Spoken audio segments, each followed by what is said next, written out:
அரசியல் கட்சி, இந்திய தேசிய கட்சி, விடுதலை தமிழ் புலிகள் கட்சி, தமிழர் ஆட்சிக் கழகம் மற்றும் ஈழத்தமிழர் வாழ்வுரிமை கூட்டமைப்பின் ஒருங்கிணைப்பாளர், திராவிட விடுதலை கழகத்தின் தலைவர், திராவிட விடுதலை கழகம், ஐயா மணியரசன் அவர்கள் தலைமையிலான தமிழ் தேசிய பேர் இயக்கம் மற்றும் தமிழ் தேசிய விடுதலை இயக்கம் மற்றும் தமிழக மக்கள் முன்னணி, மே 17 இயக்கம், தமிழர் முன்னணி, தமிழ் தேசிய மக்கள் கட்சி, தமிழர் விடுதலை கழகம், தமிழ் நெறி குடும்பம் உள்ளிட்ட பல்வேறு பெரியாரிய, அம்பேத்கரிய, தமிழ் தேசிய அரசியல் கட்சிகள், அமைப்புகளின் சார்பாக இந்த பத்திரிகையாளர் சந்திப்பு நடைபெறுகிறது. இந்த சந்திப்பில் சமீபத்தில் தமிழீழ மண்ணில் நடந்தேறிய மாபெரும் இனப்படுகொலைக்கு பிறகு தமிழ்நாட்டில் தமிழீழ இனப்படுகொலை குறித்தோ, தமிழீழ விடுதலை புலிகளின் வீரம் செலுத்த விடுதலை போரை குறித்தோ தமிழ்நாட்டில் படம் எடுப்பதும் அதை வெளியிடுவதும் மிகப்பெரிய சிரமத்திற்கு உள்ளாகி வருகிறார்கள் தமிழ் திரைப்பட தயாரிப்பாளர்கள். குறிப்பாக குறைந்த பொருட்செலவில் தரமான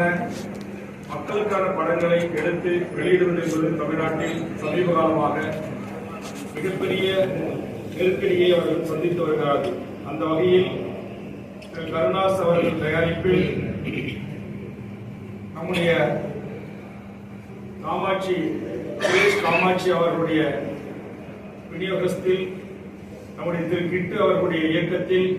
சல்லீர்கள் என்கிற ஒரு அற்புதமான திரைப்படம் வெளியிடுவதற்கான 2-3 முறை திரையாட்சி உரிமையாளர்களோடு பிவிஆர் குழுமத்தோடு பேச்சுவார்த்தை நடத்தி அது தள்ளி சென்று அதற்கு இறுதியாக தேதி குறிக்கப்பட்டோம். தமிழ்நாட்டில் இருக்கிற கார்ப்பரேட் பெரும் நிறுவனங்கள் திரையரங்கு உரிமையாளர்களும்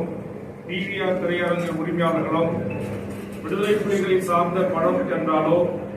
தமிழரிடம் வாழ்வுரிமை, தமிழ்நாட்டின் வாழ்வுரிமை குறித்தான படம் என்பதாலோ தொடர்ந்து அவர்கள் வெளியிட மறுப்பதும், திரையரங்குகள் தர மறுப்பதும், தொடர்ந்து சிறு தயாரிப்பாளர்களை பெரும் நட்டத்திற்கு உள்ளாக்கி அவர்கள் இனிவரும் காலங்களில் தமிழ்நாட்டின் வாழ்வுரிமை,